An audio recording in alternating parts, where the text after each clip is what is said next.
Bonjour à tous. En ce moment, je suis beaucoup moins à Moscou. J'essaye de me déplacer à peu près tous les week-ends pour aller voir d'autres choses que Moscou. Et donc, je vais sans doute faire moins de vidéos que d'habitude parce que je n'ai pas le temps. Il y a 2 semaines, je suis retournée à Saint-Pétersbourg pour le week-end, par exemple. Ce week-end, pour le 1er mai, j'étais à Yaroslav et ensuite à Kostrama. Et ce week-end-là, je vais partir à Thiers et ensuite, je pars en Chine. Donc, ça va être compliqué de sortir des vidéos aussi régulièrement que d'habitude. Je pense que mes prochaines vidéos, ce sera à mon retour en Chine. Je vais rentrer le 20 et ensuite, il va me falloir un peu de temps pour tout monter, etc. Donc, merci pour votre patience. En tout cas, ces derniers temps, j'ai rencontré pas mal d'étrangers, j'ai discuté avec des étrangers, etc. Soit qui vivent déjà en Russie, soit qui veulent s'installer en Russie. Il y en a pas mal qui me contactent grâce à ma chaîne YouTube et qui me posent des questions, qui me racontent leur expérience et qui me disent pourquoi ils veulent venir en Russie. Donc j'y ai pas mal réfléchi ces derniers temps et j'avais envie de vous en parler. Donc déjà, j'avais remarqué depuis longtemps que les étrangers viennent en Russie pour plusieurs raisons différentes. Donc il y en a qui, comme moi, sont venus ici parce qu'ils sont tombés amoureux de la culture russe, la littérature, la langue, les gens, la culture, juste le pays, la Russie. Ensuite, il y a aussi pas mal d'hommes qui sont attirés par la Russie parce qu'ils rêvent d'une femme plus traditionnelle, russe, très belle et très féminine, et qui va rester à la maison, faire la cuisine, etc. Et ils s'imaginent beaucoup de choses, mais ça les motive pour venir en Russie, même s'ils ne se représentent pas exactement ce que c'est que la réalité des femmes russes. Il y a aussi des gens qui viennent ici pour des opportunités de carrière, etc. Mais c'est très peu de gens de l'Ouest, parce que dans l'Ouest, on a quand même aujourd'hui, un meilleur salaire qu'en Russie. Donc c'est plutôt des gens qui viennent d'Inde, du Pakistan, d'Afrique, etc. Et ensuite, de plus en plus, il y a des gens qui déménagent ici pour des raisons politiques. Et au début, j'avais un peu de mal avec ça parce que pour moi, déménager dans un pays juste pour des raisons politiques, c'est compliqué. Ça veut pas forcément dire qu'on s'intéresse à la culture, etc. Et aussi, je trouve que les gens ont tendance à idéaliser un petit peu la Russie, parfois en s'imaginant que c'est un pays extrêmement traditionnel, avec des valeurs de famille, etc., très très solides, ce qui n'est pas exactement le cas. Et donc je pense qu'il y a des gens qui risquent d'être déçus en arrivant en Russie, parce qu'ici il y a un taux de divorce très très élevé, les relations sont pas forcément idéales entre les hommes et les femmes, c'est des dynamiques différentes de ce qu'on a dans l'Ouest, mais tout le monde n'est pas orthodoxe avec 5 enfants et une vie, une famille très traditionnelle comme certains peuvent se l'imaginer dans l'Ouest. Donc je pense qu'il faut vraiment se renseigner. Et en fait, plus ça va et plus je me rends compte que déménager en Russie pour des raisons politiques, c'est totalement justifié parce que la politique, ça impacte vraiment notre vie quotidienne et qu'il y a beaucoup de personnes, par exemple de l'Ouest, qui pensent à venir s'installer en Russie pour leurs enfants, pour leur famille, parce qu'ils veulent protéger leur famille. Et pour moi, c'est effectivement une excellente raison de déménager en Russie. Le seul problème, c'est qu'il y en a certains qui ne font pas l'effort de s'intégrer ou d'apprendre la langue, etc. Surtout parce que pour l'instant, quand on vient d'un pays de l'Ouest, on a quand même un avantage dans le sens où il y a beaucoup de Russes qui sont intéressés toujours par les pays de l'Ouest, que ce soit la France, les États-Unis, le Canada ou des pays comme ça, qui ont encore la côte, on va dire. Et donc, ils sont intéressés par notre langue, etc. Donc, encore aujourd'hui, il y a des gens qui se permettent de ne pas apprendre la langue et de venir s'installer en Russie sans vraiment s'intéresser à la culture. Mais je pense que c'est une très très mauvaise idée. Et en plus, je suis pas sûre que ça dure comme ça pendant très longtemps. Parce que, parce que l'Ouest, c'était un rêve pour beaucoup de Russes il y a quelques années ou quelques dizaines d'années. Mais ça l'est de moins en moins au fur et à mesure que les Russes se rendent compte que la Russie, c'est peut-être pas si mal et qu'au contraire, il y a de plus en plus de personnes de l'Ouest qui veulent s'installer en Russie. Donc je suis pas sûre que les étrangers et les langues de l'Ouest restent aussi populaires dans les prochaines années. Donc pour moi, c'est vraiment super important quand on vient s'installer en Russie de s'intéresser à la culture, de vraiment adopter le pays. Donc il y a des étrangers qui font l'effort, il y en a qui ne le font pas, et j'espère que la plupart d'entre eux le font ou le feront. Parce qu'à mon avis, dans les prochaines années, si les choses continuent comme ça, il va y avoir de plus en plus de gens de l'Ouest qui vont venir ou essayer de venir s'installer en Russie. Donc j'espère qu'ils vont réussir à s'intégrer et au moins faire l'effort d'apprendre la langue, etc.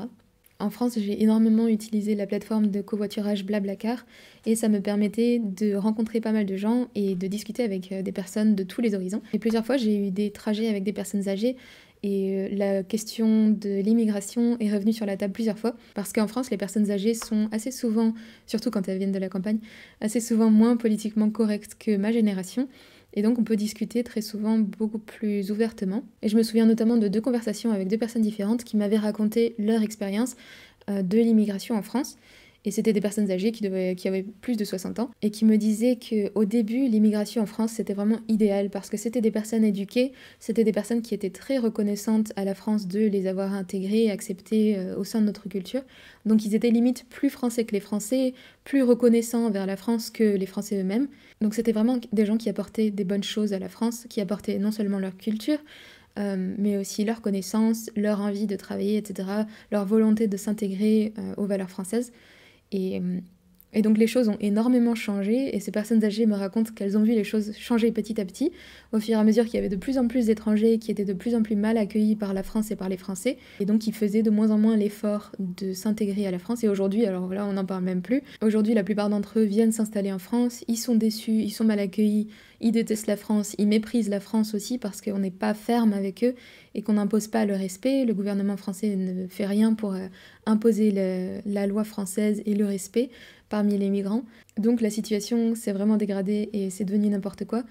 Et en Russie, pour l'instant, c'est tout l'inverse. Pour l'instant, les Russes sont très durs avec les migrants et je trouve que c'est une bonne chose parce que ça nous force, quand on veut s'installer en Russie, à vraiment s'intégrer, accepter la loi, la culture russe, etc. Donc pour moi, c'est vraiment nécessaire et j'espère que les choses n'ont pas changé là-dessus. À la fin de mes études, j'avais posé une candidature pour faire un PhD, enfin un doctorat au Canada, à Québec, à l'université de Laval, où j'avais déjà fait un stage en neurobiologie. Et donc j'avais été acceptée en thèse.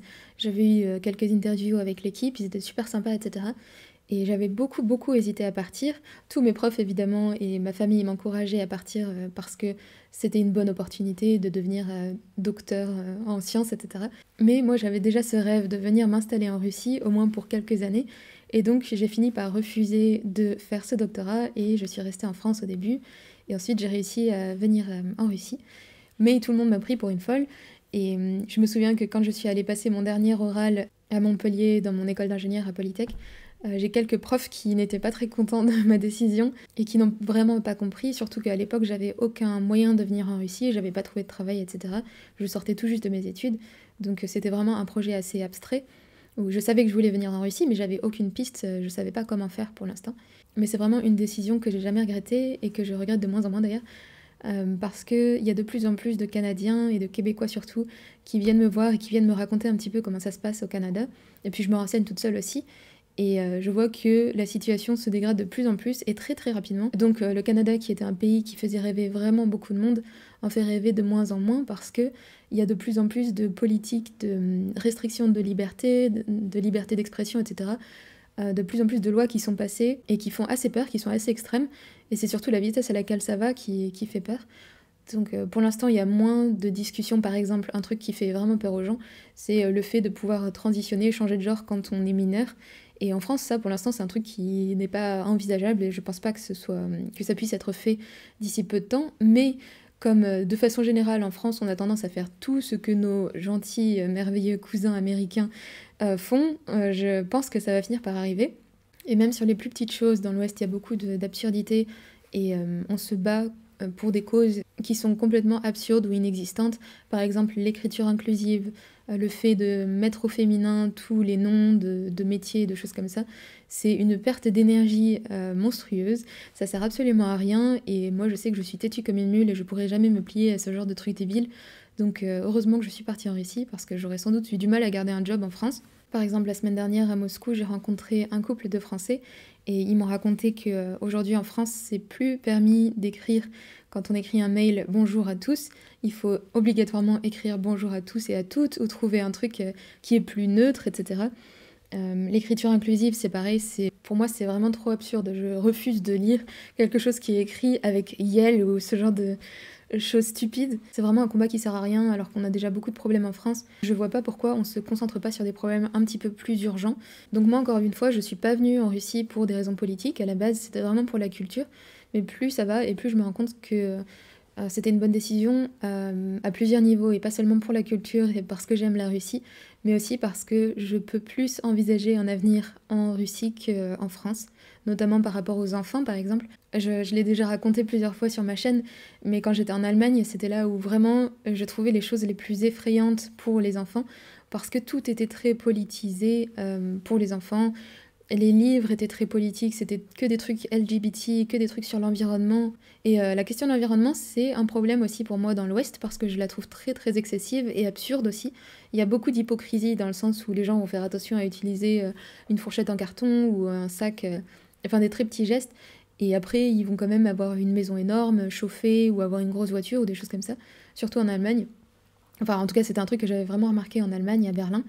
Donc beaucoup d'absurdités comme ça ou d'hypocrisie. Et, et aussi, ce qui me dérange le plus, c'est qu'on culpabilise les enfants depuis qu'ils sont tout petits en leur disant qu'ils pourrissent la planète, qu'ils détruisent la planète, qu'ils tuent des ours polaires, etc.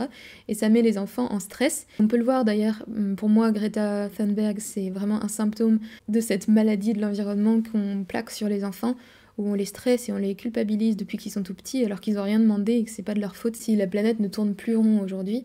C'est de notre faute, c'est de la faute de nos parents, etc. Et c'est aussi des choses qui se produisent naturellement, de toute façon. Donc je pense que c'est bien de faire attention à l'environnement et de faire ce qu'on peut, mais d'ici là, à se stresser à ce point, et surtout de stresser les enfants, je trouve que c'est totalement absurde. Donc la question des enfants, c'est un argument très important pour beaucoup de gens pour venir déménager en Russie. Après, pour être honnête, j'ai quand même du mal à croire que les choses vont continuer à empirer comme ça dans l'Ouest, parce que pour l'instant déjà j'ai du mal à comprendre pourquoi les gens ne réagissent pas, mais c'est impossible que les gens restent comme ça à ne rien faire et à regarder les choses se dégrader pendant encore très longtemps. Je pense pas que ce soit possible, donc je pense que les gens vont finir par se réveiller à un moment ou un autre, et j'espère que ce sera dans pas trop longtemps. Mais j'avoue que j'ai vraiment du mal à comprendre ce qui se passe, sans doute parce que je suis pas assez renseignée en politique, etc. Mais pourquoi est-ce que l'Europe s'auto-détruit comme elle le fait aujourd'hui? Vraiment, je ne comprends pas d'où ça vient, qui pousse pour ce genre de politique, etc.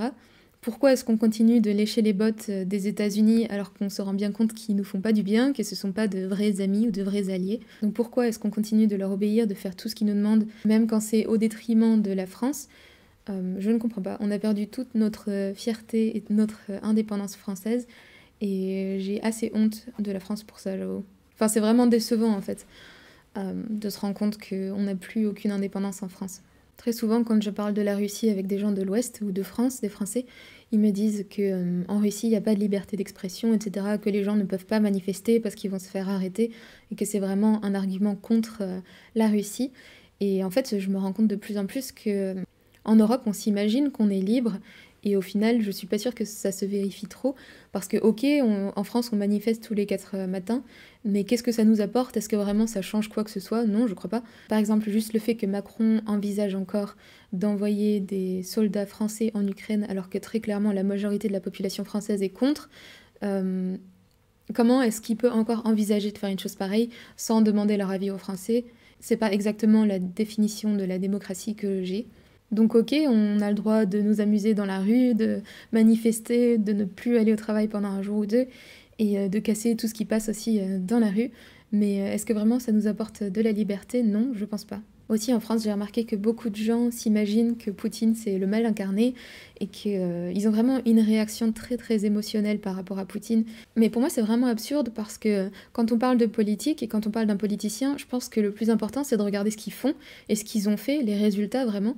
Et quand je discute avec des Russes de la Russie des années 90 par rapport à la Russie moderne, et surtout à Moscou, je me rends compte qu'il y a une différence vraiment énorme. Et donc si on regarde les résultats du gouvernement de Poutine, je pense que ça fait remettre certaines choses en question, certaines idées en question, surtout quand on compare avec ce qui se passe en France aujourd'hui. Donc est-ce que vraiment on peut se permettre de critiquer le gouvernement de la Russie quand on voit ce qu'on a en France, des gens qui ont l'air vraiment décidés à détruire la France autant que possible? Mais ça fait tellement longtemps qu'on nous répète dans tous les médias que le gouvernement russe c'est le mal, que c'est une dictature, que les gens n'ont pas de liberté, que c'est vraiment horrible, que en fait les gens ne remettent plus ce genre de choses en question, et tout le monde y croit, je pense. J'espère que les choses vont changer quand même, j'espère que les gens vont commencer à remettre les choses en question, parce que c'est pas possible juste de maintenir une propagande pareille quand on voit ce à quoi ressemble Moscou aujourd'hui et ce à quoi ressemble Paris. Y a pas photo quand même, je trouve. Enfin, c'est pas possible de cacher que la Russie se développe malgré les sanctions, etc., qu'il y a beaucoup de choses qui fonctionnent beaucoup mieux en Russie qu'en France. Donc je pense que les choses vont changer un petit peu, et que ce sera plus possible au bout d'un moment de cacher vraiment ce qui se passe en Russie. Mais pour l'instant, ça fonctionne encore assez bien, parce que quand je parle de Russie et du fait que j'habite en Russie avec des gens de l'Ouest, je reçois quand même assez souvent des réactions agressives ou passif-agressives, et les gens sont très très mal informés sur la Russie et ont une idée totalement déformée de la réalité en Russie. Et après, ce qui est étrange aussi, c'est qu'il y a beaucoup de Russes qui ne voient pas la Russie comme elle est, je trouve. Il y a un espèce de noyau de Russes très libéraux qui détestent le gouvernement russe et la Russie en général, parfois j'ai l'impression. Donc j'ai l'impression qu'il y en a beaucoup qui sont déjà partis à l'étranger quand le conflit a commencé. Donc tous ceux qui pouvaient se permettre de partir à l'étranger sont partis. Il y en a encore beaucoup aussi en Russie, parce que peut-être qu'ils pouvaient pas se permettre de partir, ou parce qu'ils avaient de la famille ou des choses comme ça. Mais j'ai du mal à comprendre parce que quand j'essaye de leur expliquer ma vision des choses, que je viens de l'Ouest et que je vois que les choses ne fonctionnent pas très bien en France, et qu'en Russie, au contraire, je me sens tellement plus en sécurité, plus libre aussi de m'exprimer, plus libre de parler de sujets qui sont totalement tabous en France, comme, je sais pas, les LGBT, les migrants, le féminisme, le véganisme, tout ce que vous voulez, tous ces sujets tabous en France, ou plus ou moins tabous, ben, il y a toujours quelques Russes qui refusent de m'entendre et d'écouter mon expérience et qui pensent qu'en Russie c'est 100 fois pire et qui veulent vraiment aller dans l'Ouest et s'imaginent que l'Ouest c'est idéal, qu'on a beaucoup plus de liberté dans l'Ouest, etc. Et j'ai beau leur expliquer vraiment, parce que j'ai vécu dans les deux pays quand même, je peux quand même comparer peut-être plus qu'eux qui n'ont jamais vécu à l'extérieur de la Russie, mais non, ça rentre pas, ce genre d'idée, ça ne passe pas. Il y a aussi beaucoup de Russes qui ne se rendent pas compte que la Russie a énormément changé. Ça, je pense que ça va pas durer longtemps parce que c'est tellement évident maintenant. Et il y a de plus en plus aussi d'étrangers de l'Ouest qui viennent en Russie pour dire ce qu'ils pensent de la Russie, etc. Et qui... Enfin, il y a beaucoup plus de témoignages qui sont en faveur de la Russie. Donc, je pense que c'est pas possible que les Russes restent aveugles sur la situation encore très longtemps. Mais surtout avec des Russes qui vivent à l'extérieur de Moscou, dans des plus petites villes, etc. Quand je rencontre dans le train, par exemple, et qu'on a une conversation, ils sont très très étonnés de voir que j'ai une idée très positive de la Russie, y compris à l'extérieur de Moscou.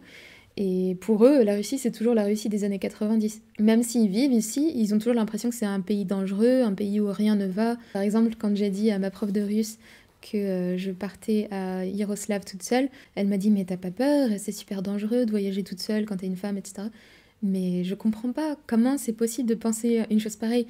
J'ai jamais eu peur en Russie, pas une seule fois j'ai eu peur. Pourtant, je me déplace toute seule en train assez régulièrement, je vais dans des villes plus petites, etc.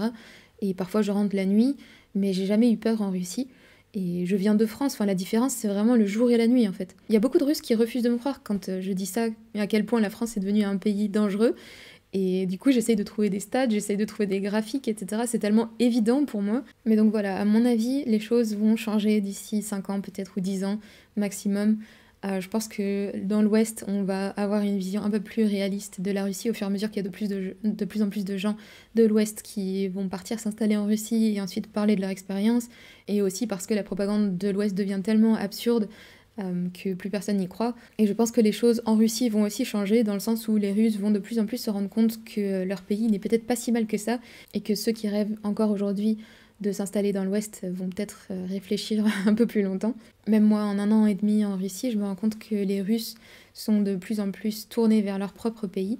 Et d'ailleurs, ils n'ont pas le choix puisque tout le monde leur a claqué la porte au nez dans l'Ouest. Entre les sanctions, les trucs vraiment mesquins comme interdire des athlètes russes ou des choses vraiment ridicules qui devraient jamais être même envisagées. Du coup, ça fait que la Russie en sort beaucoup plus soudée, je pense, et que les gens se sentent beaucoup plus russes et plus patriotes peut-être. Après, un truc dont j'ai un petit peu peur, c'est que la Russie se referme sur elle-même, parce que ça, je pense pas que ce soit une bonne idée non plus. Par exemple, quand j'étais à Yaroslav il y a quelques jours, j'étais en train de regarder un petit concert qui était donné par des soldats qui venaient pour parler de ce qui se passe, pour faire du recrutement aussi, montrer des trophées ukrainiens, etc. Donc ils se déplacent en train et je pense qu'ils passent de ville en ville pour montrer ce genre de choses. Donc j'étais en train de regarder le petit concert qu'ils donnaient à la fin.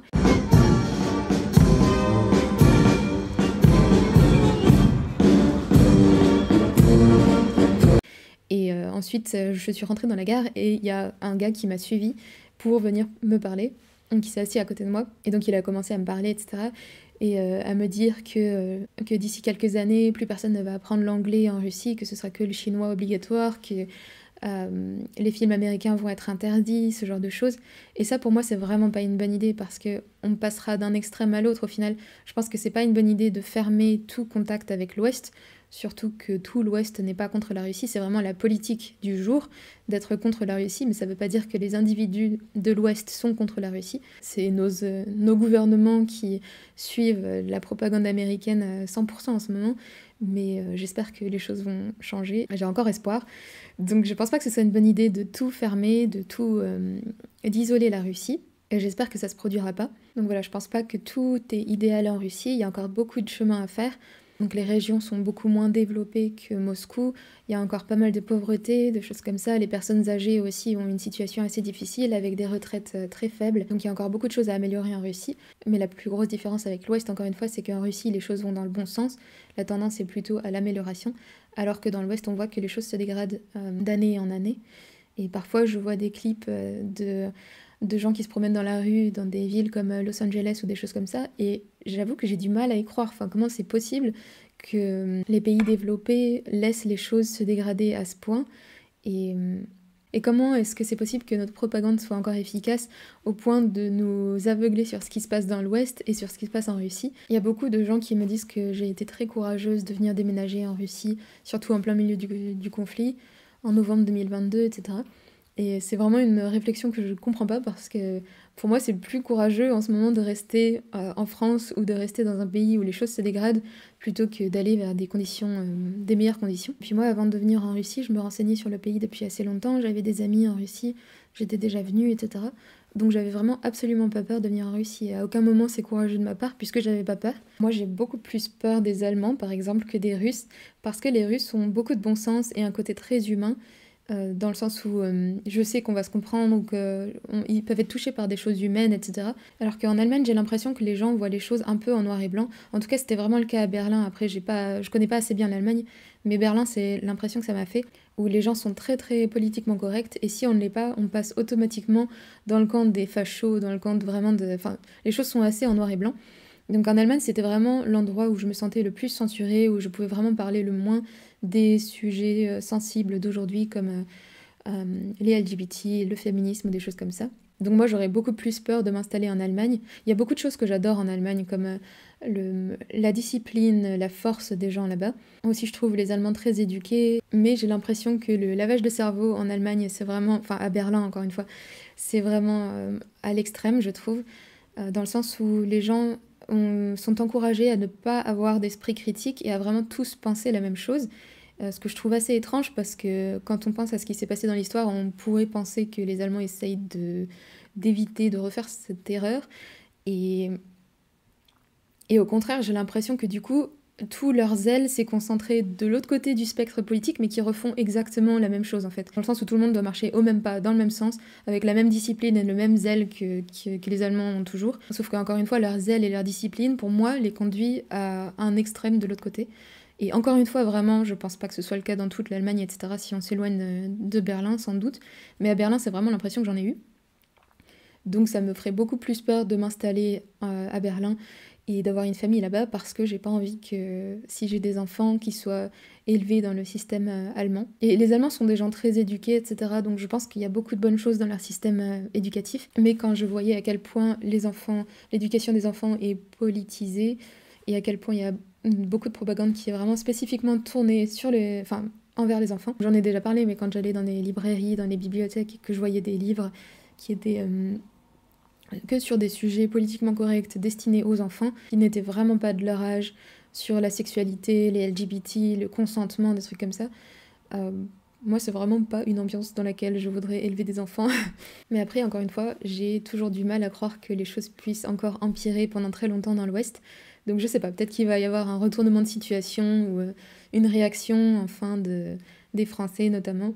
Même aujourd'hui, je suis très étonnée qu'on n'ait pas réagi plus tôt et qu'on laisse les choses se dégrader à ce point. Je pense que c'est parce que jusqu'à présent, les changements ont été assez lents et comme on a quand même une position assez confortable en France dans le sens où on peut se permettre de voyager, des choses comme ça. On est encore aujourd'hui des gens très privilégiés en France, donc on a encore beaucoup de confort.